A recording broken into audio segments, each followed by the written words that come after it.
We must not undervalue the impact that we in this room can have when we shift from that linear to circular mindset and we're able to regenerate. Once you pilot something, it's not enough to make it lush and livable for your employees.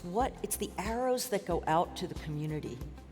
And then how many people can you influence to create more beneficial arrows so that the water leaving your whole city is cleaner than when it came in, and the air is cleaner than when it came in.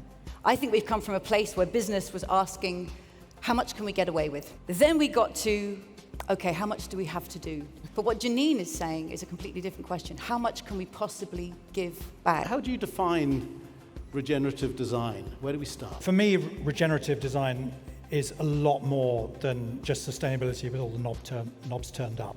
It's going to require 5 really fundamental shifts.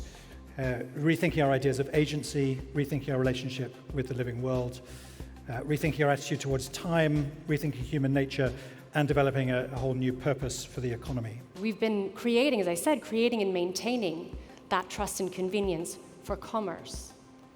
And we see that we have a tremendous role to play in creating and maintaining and catalyzing the trust and convenience in re-commerce and the regenerative economy. We're aiming for is to kind of do a transformational shift in the way that materials are produced and used, really trying to transform that economy from a very centralized and linear one that's designed for petrochemical plastics to one that's highly distributed and really designed for renewable and abundant sources. The cost of not acting will be tremendous. And I put out that number. I still believe that's roughly right. We will lose 1/4 of global GDP over the next couple of decades. All of us will see it in disturbing events that will become more and more frequent. And of course, we're seeing that, every day across the world.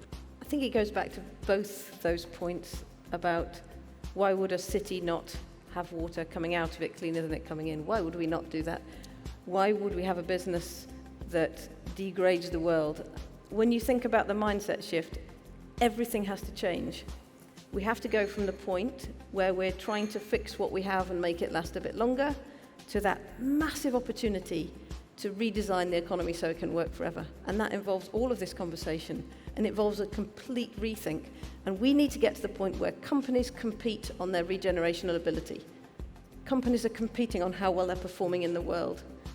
And young people are going into education wanting to make the world a better place, not thinking, how can we eke this out a little bit longer? That is a total mindset shift.